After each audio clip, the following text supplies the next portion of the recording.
Good evening and thanks for joining us tonight. I'm Sophie Erber. And I'm Tim Seaman. A major decision from the Iowa Supreme Court today. Justices ruling that the state can bar Planned Parenthood from getting state grants for sex education programs. That ruling targets two state programs aimed at preventing teenage pregnancy. What the ruling could mean in our top story now at 6. In the 2019, the Iowa legislature passed a law barring any abortion provider from receiving the funds to offer sex ed classes. Planned Parenthood claimed in court that the law was unconstitutional because it targeted them specifically. But the Supreme Court ruled 6-1 today that the law is unconstitutional. In a statement, Governor Kim Reynolds said that the ruling was, quote, a strong statement in support of the idea that taxpayer dollars should not fund abortion. Court decision specifically notes that it is not a ruling on abortion funding. The Iowa Supreme Court has also reversed a lower court judgment that found former Iowa Governor Terry Branstad discriminated against a former state worker because he is gay. The court found no evidence that Branstad had knowledge that Chris Godfrey was gay when his administration tried to push him out of state government back in 2011. Godfrey was the Iowa Workers' Compensation Commissioner. He refused to resign when asked by the new Branstad administration to do so, and his salary was later cut by $40,000. In 2019, a jury agreed and awarded Godfrey $1.5 million in his sexual orientation discrimination lawsuit against the state of Iowa and Branstad. Godfrey called the Supreme Court's ruling a bizarre decision that undermines legal protections for gays and lesbians. Under a new Iowa law that takes effect tomorrow, permits for handgun purchases and carrying a concealed weapon will no longer be required. Governor Reynolds signing that bill back in April, removing those requirements. Now, permits are still available through a sheriff's office, which does speed up the process of buying a gun. Background checks also are still required, unless it is a private gun sale of that firearm. Local law enforcement agencies that we checked with continue to express the importance of gun training courses.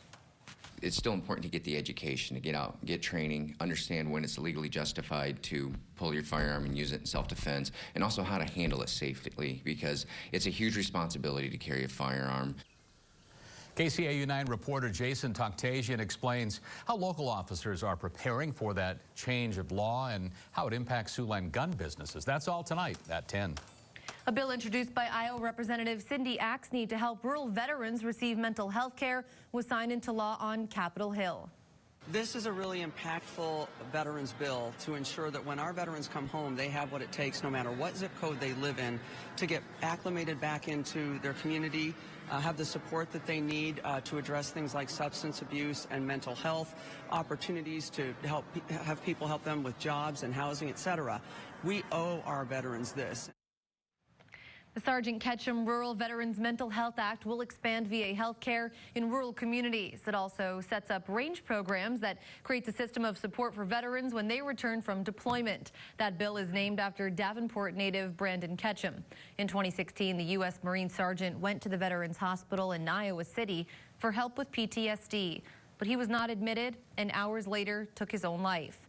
Fellow Iowa Congresswoman Ashley Hinson was a co-sponsor of that bill.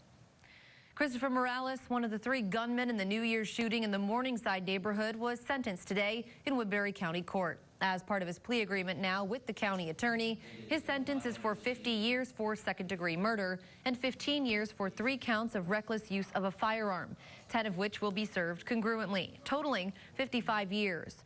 Morales will serve 38 years before he will be eligible for parole. Time to check in now with Chief Meteorologist Scott Larson. Some clouds outside late today that look like they might have some rain, but yeah, mostly the all clear, I hear. Right, it looks a little bit threatening, I guess, out there as far as precipitation chances go, but just a few clouds passing through at this time. Looks like we'll stay rain-free for this evening. Temperatures warm today, up into the 80s throughout Siouxland. Tonight we'll see temperatures fall into the 50s and 60s. Here's a preview of what you can expect for Saturday in the park. Again, this is coming up on Friday and Saturday. Looks like we'll have pretty much mirror images of each other there. Some pretty warm and sunny conditions for both evenings.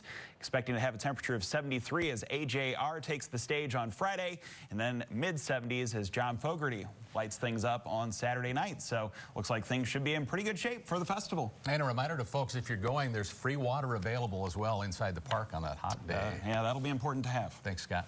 Sophie? All right, thanks, gentlemen. The heat and lack of rain continues to put a strain on Siouxland farmers, of course, with drought conditions affecting grassland and crops.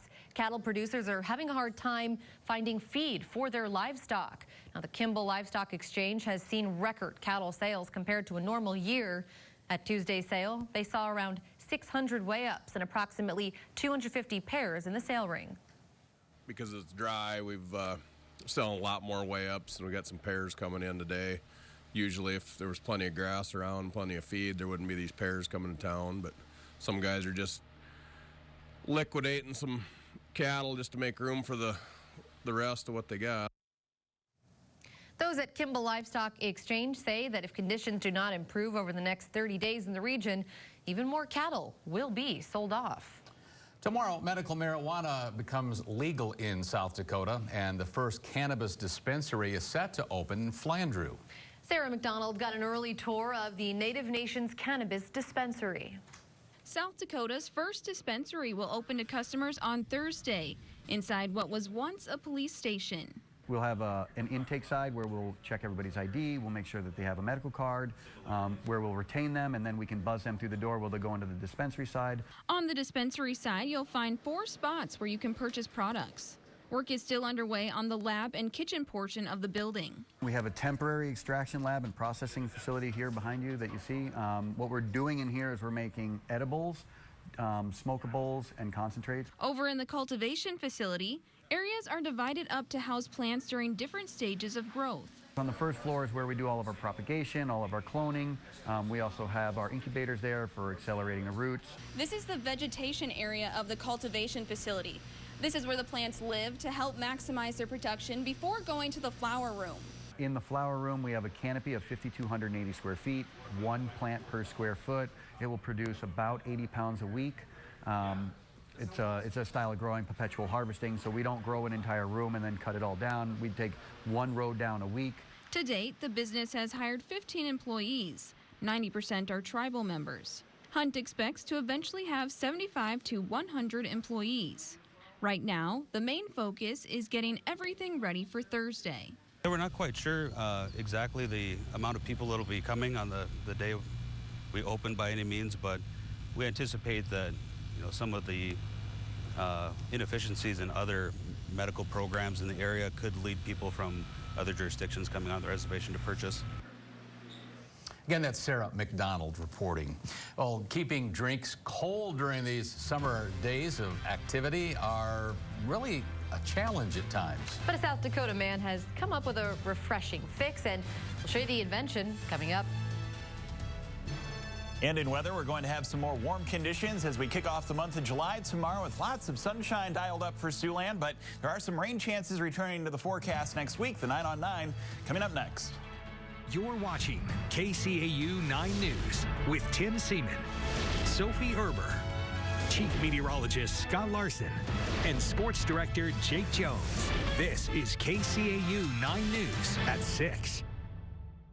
To be a pretty good string of weather of late, and we hope it continues for a few more days. Yeah, we call that in the weather world a borecast, right? A little bit. Us civilians enjoy it, but you don't have anything exciting to talk about? Not so much. Well, we did have some precipitation chances earlier this week and over the weekend, so that was kind of nice to see as we were able to return some moisture to Siouxland. But yeah, it looks like another dry pattern, a borecast, you might say, setting up as we look outside on our Yankton, South Dakota camera. This is overlooking Lewis and Clark Lake. We've had some boats passing the waters there and some pretty nice conditions to enjoy.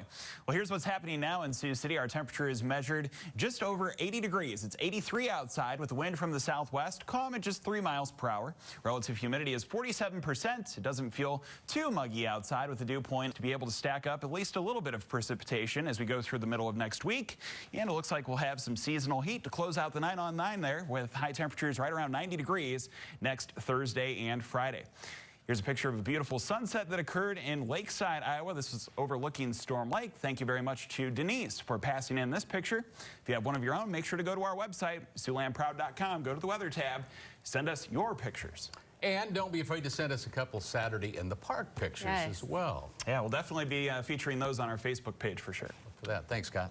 Well, there are many devices available to keep drinks cold during the hot summer months, but What if you want to be discreet about your can of, say, White Claw? Well, how one man's invention is keeping drinks cold and away from prying eyes. We'll tell you all about that next.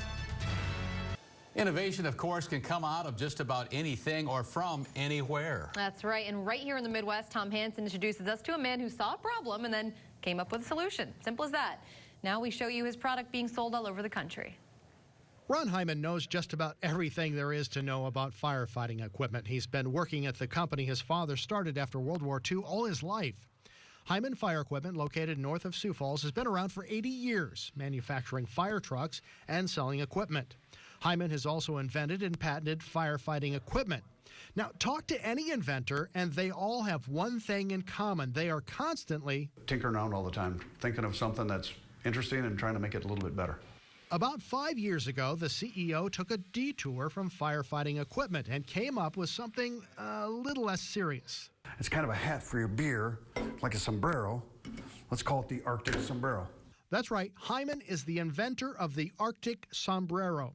It's a replacement lid for any 30-ounce tumbler. Crack open your favorite beverage, grab your Arctic sombrero, snap it on the lid, put it in your icy bath, and then enjoy. The initial idea came to him while on family vacation. He wanted to have a couple of beers. Trying to hide them from the kids so the kids didn't think I'm a bad dad. And I put them in a plastic bag or a paper bag and drank it. That wasn't very good, but it kept it out of sight. Hyman got home and the idea stuck with him. And thought, you know what?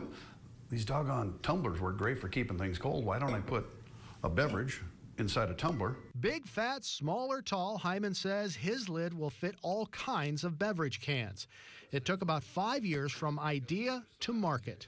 According to Hyman, in just 90 days on the market, the Arctic sombrero is now being sold in all 50 states. A covert cup, tucked away tumbler, a masked mug, however you describe it, the Arctic sombrero appears to be a hit. Makes you want something cold to drink, and you probably needed it if you were outside with sports director Jake Jones. I gotta imagine those are probably going to become popular at baseball fields very quickly. Outside the dugout, not in. Right. You know, the water cooler still goes in the dugout. Probably use it on their Gatorade. Gatorade doesn't come in a can. That's true. We'll figure this out. That's true.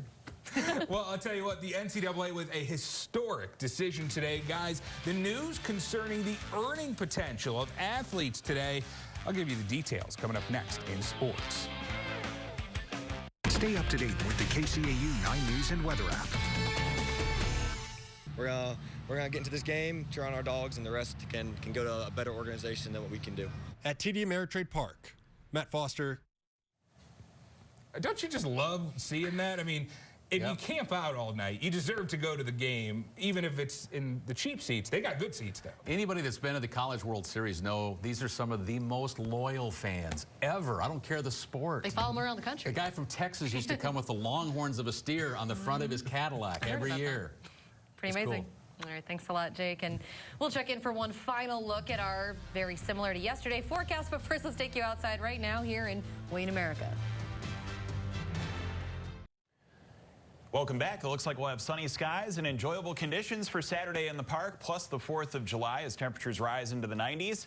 If you're looking for rain chances, well, not a whole lot on the way, but next Tuesday and Wednesday we might have a splash of some rain with some thunderstorms. We got a boat behind you. Lewis and Clark. We don't always get so lucky. We'll see you again at 10. Good night.